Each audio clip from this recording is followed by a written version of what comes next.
Francine, thank you so much for joining us on the data conversation. It's a real honor to have you as part of my presentation. I'm really looking forward to some of the hard-hitting questions from the industry perspective. I know a lot. I bring a lot of technology background. You bring a lot of industry experience. So hopefully we can put together some great questions to add value to our listeners. So Francine, maybe you could just start by introducing yourself.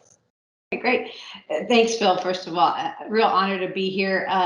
As an industry person, I've always been very much interested in technology and science.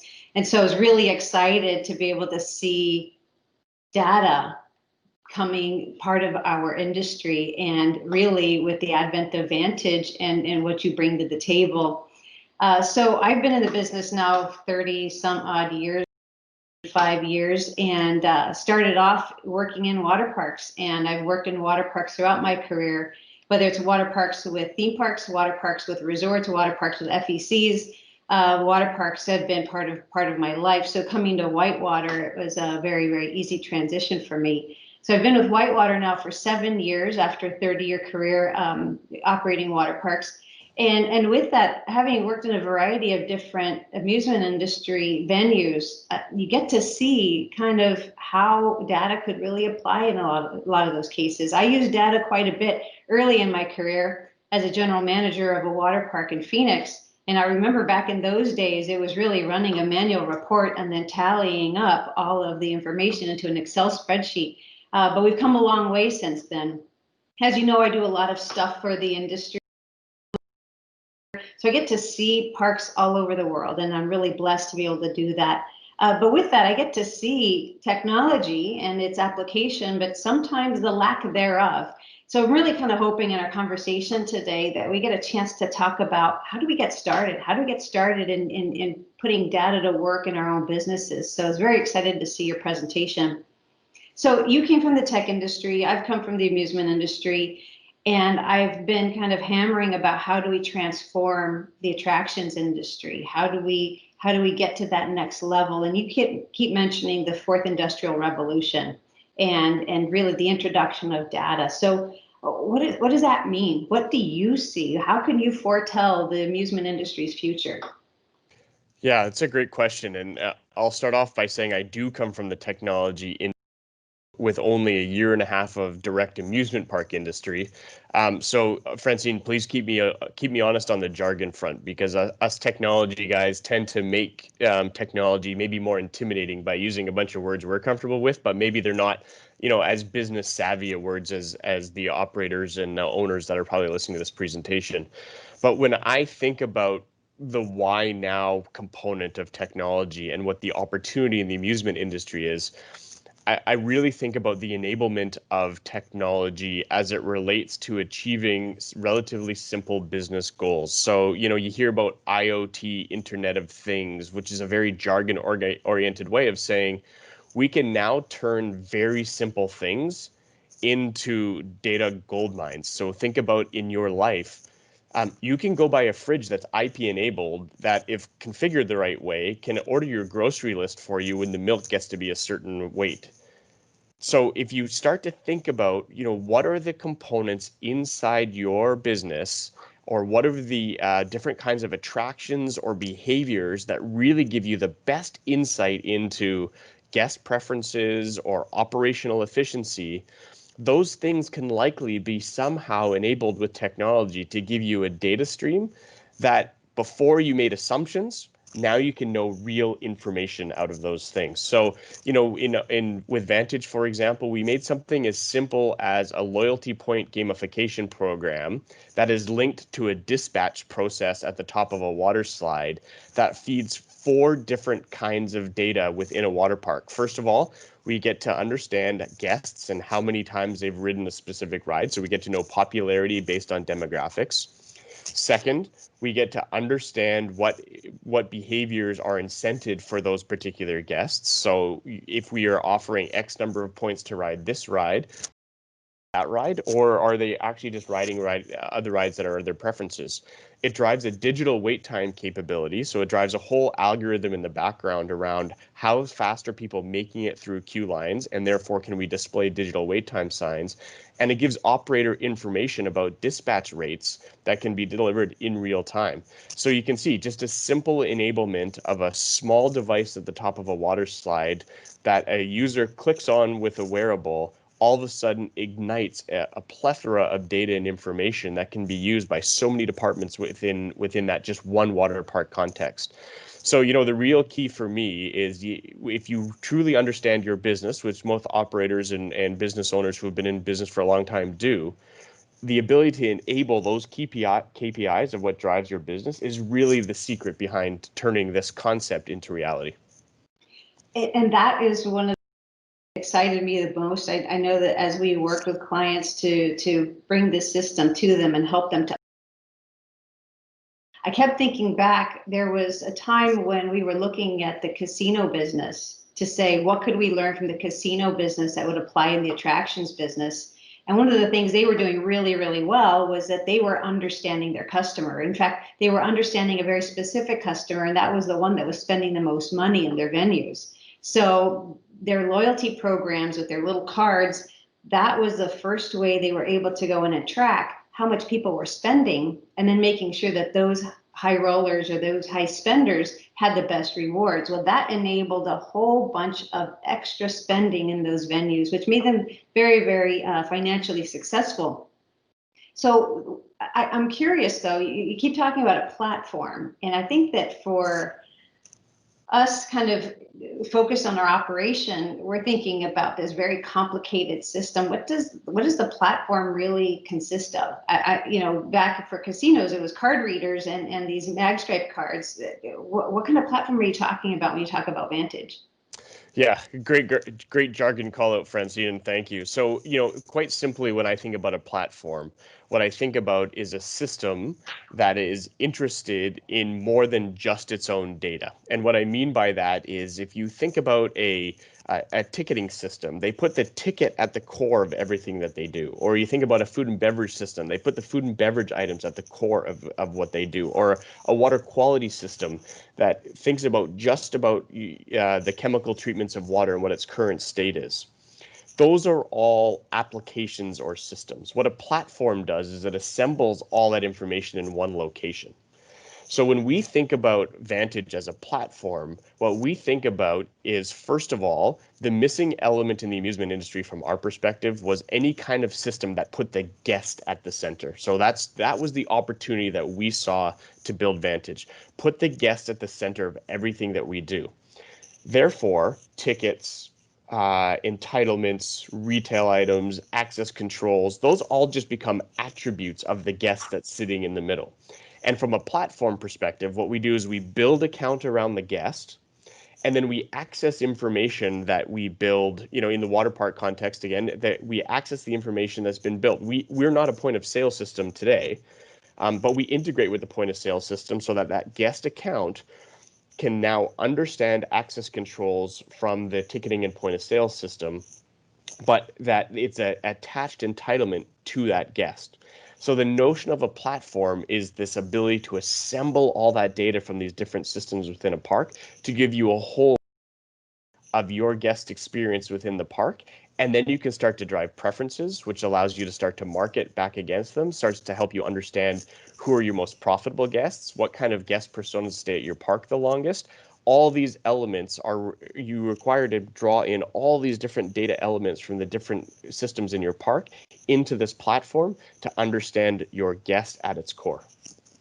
So then Vantage is really kind of the hub, and then which is built around the guest, and then all these other systems that many parks already have are the spokes, and they're collecting their data but driving it back to the hub so you understand your customer better. Yeah, I mean, that's exactly right. So in your strategy of systems, right, you've got a bunch of applications, you've got some platforms, and that's what designs your whole IT ecosystem to drive your park's success. So, but you need those platforms that are going to draw the data together to do the analysis components. As we talked about in the presentation, data, individual elements of data are not as valuable as data that can be merged with other pieces of data to really produce information and drive insight. That's great. Well, I'm going to recall some of my old memories. I remember being the park director for Six Flags Hurricane Harbor at Great Adventure in New Jersey, and we had a very compressed season, less than 90 days. And so really I spent a lot of my off season trying to prepare my team, prepare my park so that I could be perfect on day one. Because if you're not perfect on day one, you don't have a whole lot of time to make up that piece that's missing. But we also found is that we had to be pretty nimble, and that's hard. You want to create perfection and at the same time be really nimble because things happen, things change. And how are you able to be nimble in that kind of an environment? Well, really, it's about data. I used to scour through all of our reports so that I could pull out whatever trends I possibly could. That's just one person. How does the Vantage system do that for somebody so that they don't have to have a data scientist? They don't have to have somebody who's constantly there looking at the data. Yeah, so you asked two really important big questions there. So let me address the last one first, and then I'll go back to the first one. So the last one is, we've talked a ton about data. We've talked a ton about information and analysis and distribution. We realize as Vantage that we're actually asking people to change the way that they run their business and how that they use data to run their business, or information for that matter. So, coming from the technology background, as you said, a very, very common feature of any business that runs a subscription-oriented business model is something called customer success.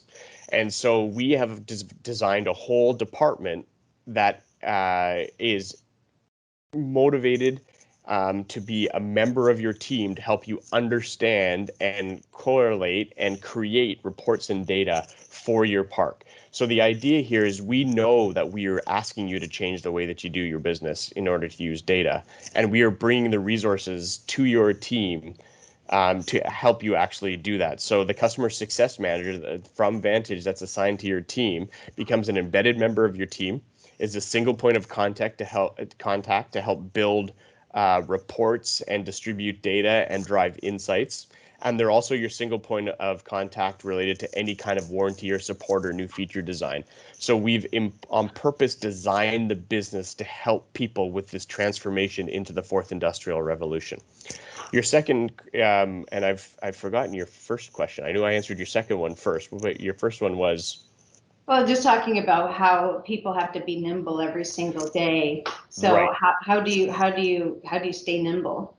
Right. So, once we that customer success manager is in place and we understand the key KPIs, we have to go back to the time value of that data. So remember in the presentation, we talked about, the most valuable time to find out that your flight is delayed or canceled is before you leave your home. It's the same idea. We've got to put the data in your hands, before this Q&A session, you were talking a lot about the, analyzing those reports in your past at the end of the day. That means you've lost a whole business day to actually do anything about changing the way that the business is running within the day. So the idea here is, with the advent of technology and mobile devices and apps and all these things, we can now put data in real time in people's hands so that they only have to wait minutes to make decisions rather than waiting to the end of the day when they analyze the data.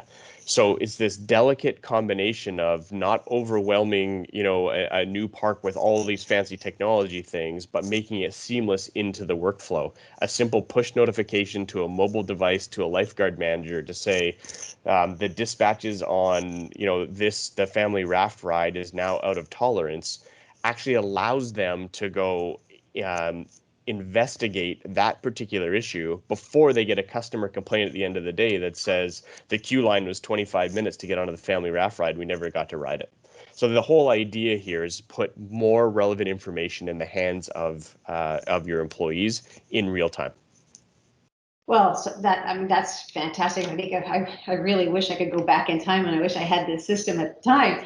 But at the end of the season, I recall my times as a general manager. I'd bring my whole team together, and we would just spend several days just doing a kind of a debrief download. We called it a postmortem. That's a little bit morbid, but it was a postmortem, and that told us what went right, what didn't go right, what could we do the following year, what do we need to prepare for, and how did we perform? And that postmortem was really pulling the stacks and stacks of reports that were written at the time. This is a long time ago, mind you. And I'm sure that there's lots of other technologies to be able to extract information. But that postmortem really kind of helped us for the following year. Your long term would help, I guess, in the same way. And the mind shift that I would suggest this fourth industrial revolution enables is to move from the postmortem to the premortem.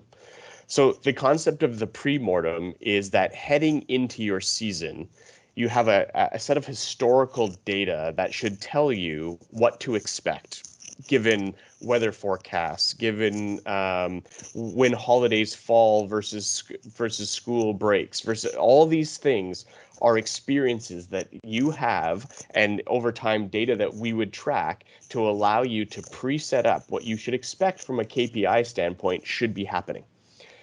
The data and information can then be compared against those KPIs on a minute-to-minute basis. So, for example, if you know that the next week is 80 degrees and sunny, and all kids in your region, and you're a localized park, and all kids in your region are on summer holidays, you should expect to be maxing out attendance on Monday to Friday. But if you're not, we can actually tell you that in real time, because we can set that KPI up ahead of time, given our experience. Then we can set tolerances inside the data collection that can then send push notifications that would say, hey, we would have expected 5,000 guests today, and it is noon, and we know that we only have 2,000 guests today. We're not going to meet our target. We can take immediate action rather than waiting to the end of the season and say, geez, that week that was 80 degrees and sunny, kids were on vacation, we didn't do as well as we thought. Why is that? So the whole idea here is to set up the pre-mortem instead of waiting all the way to the post-mortem, because when you pre-mortem your business model, you actually have an opportunity to change things in real time. That's great. That's great. So, speaking of seasons, the 2020 an extraordinary season. And I keep thinking about kind of how things have shifted, how things are changing. The amusement business has really always been largely a volume-based model. It's how many people can you get into the park?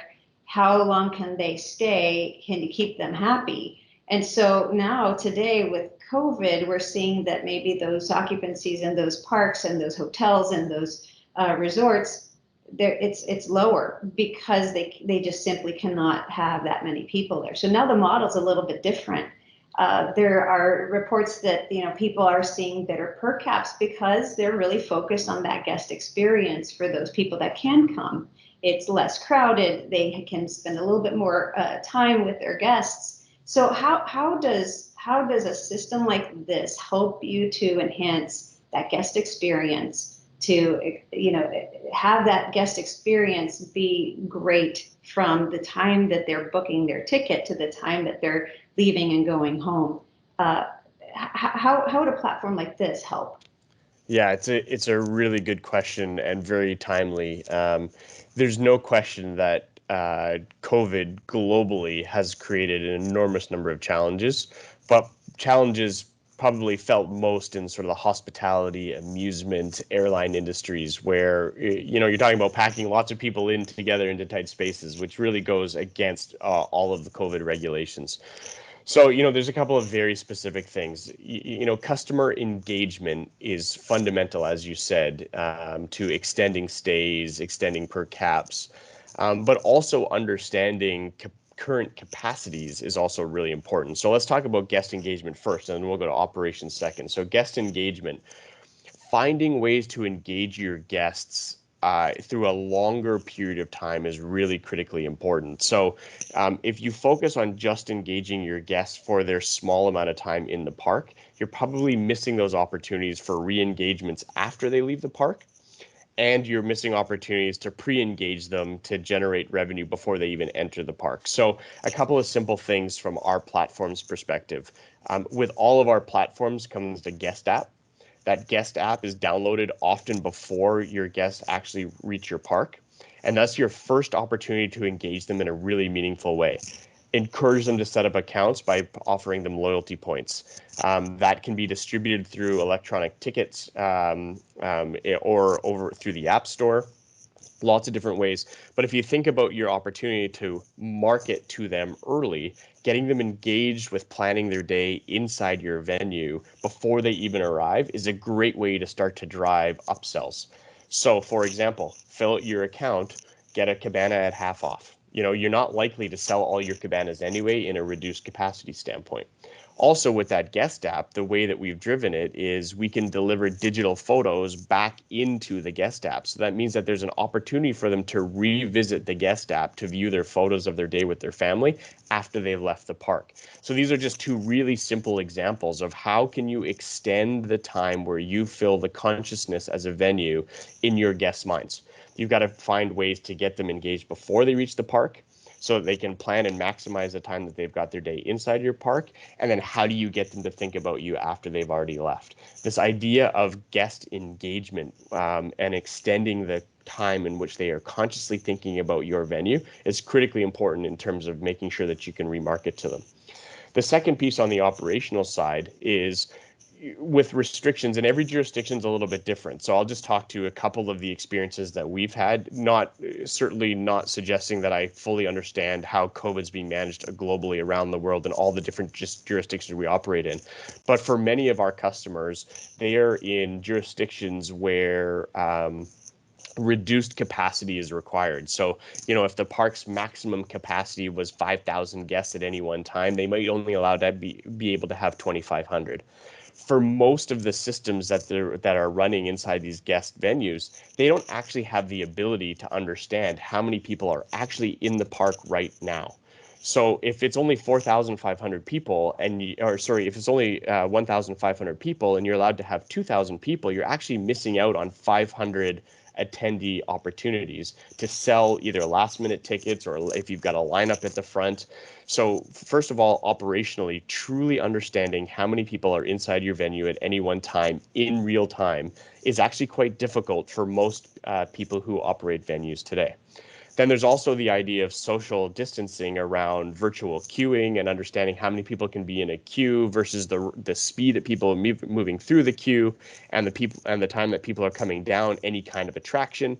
The capacity management components of the venues is also, once you're inside, you need to distribute people socially responsibly as well. And so understanding how to manage people within spaces or queue lines also is a digital exercise, especially if you have reduced guests, which means reduced revenue. You also don't want to over-index on labor because really that's just two forces working against each other in a negative fashion. So how do you start to use technology and platforms to help you manage all these scenarios without it being a manual of just adding more staff? And we've released a bunch of reopening strategies as Vantage. And we've also, outside of the amusement industry altogether, some of the location services capabilities that we have actually transitioned into contact tracing for non-amusement venues as well. So we're actually taking what we've learned and the technologies that we've developed to go into care homes and office settings to do health screening and contact tracing in those venues as well. So, COVID's been a real challenge for our industry in general. And it requires a new way of thinking to try and manage to these new realities. Well, I'm mindful that not everybody has always a budget to this technology.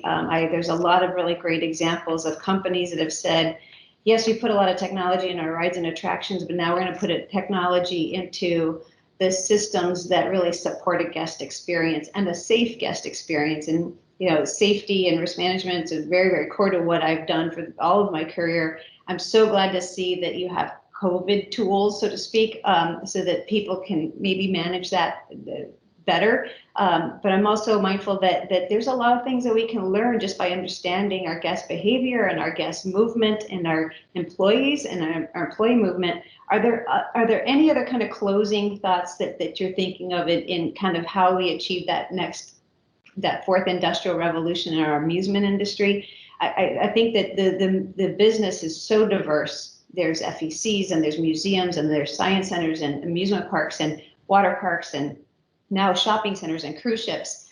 But all of them are really based around, it's a location-based entertainment. You're in a venue and there's people that are coming for the purposes of entertainment.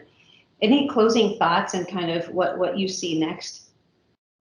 Yeah, I think, if I think at sort of the macro level, I think what the amusement industry has done well, and amongst other industries as well, has done well, is started to understand and survey and gather data points. But in every instance, we're asking customers what they think. The best way, and if I go back to the Netflix example, is to observe your customers, what they're actually doing. Because what a customer tells you and what they actually do can often be two different things. And so I don't want to devalue the net promoter score concept or the surveying concept that people have, because that's a valuable data set in and of itself. But what I would really encourage you to do is think about how do you supplement observation to build a more complete data set of these two pieces together. And so if you just look at a guest, the way our technology works is the foundation of what a guest experiences has to do with an app on their on a mobile device, or they can interact with it through a kiosk, and a wearable. The wearable does two specific behaviors for us. One, it tracks active behaviors, so we can create it, it can be used as a cashless device. It can be used to open lockers. It can be used to redeem gamified loyalty points. These are all active behaviors that we're using. But we also have a beacon in the inside that's tracking the passive behaviors of the guest in between their active time. So we can start to understand what are the paths that guests are taking through your venue. How can we use location services to enhance the experience so that your kids can go off and experience the kids area while you sit and have lunch or a beverage on your own, but you can feel safe that you can know where they are. These passive behaviors is really what the fourth industrial revolution has enabled with this whole idea of enabling IP technologies. So, the way that I would think about the opportunity that's ahead for us is that the data that we've collected so far has been valuable but incomplete. The opportunity to create a more complete guest persona and therefore enhance your understanding of the value of your venue exists through new technology enabled through the fourth industrial revolution. It's fantastic. I'm so excited. I can't wait to go to a venue and be able to see those reports. I actually went to go see one of our venues, and it was awesome to walk into their operations office, and I could see their little handheld, and it had what their attendance was inside the park right then, and you could see it shifting as tickets were being sold and people were coming in, and as people were leaving, maybe going to the parking lot. That is just, it's the power of data. I think now is time for us to switch over to questions from our audience. Yeah, So well, thank so you. much. Great questions, Francine, and thank you so much. Absolutely.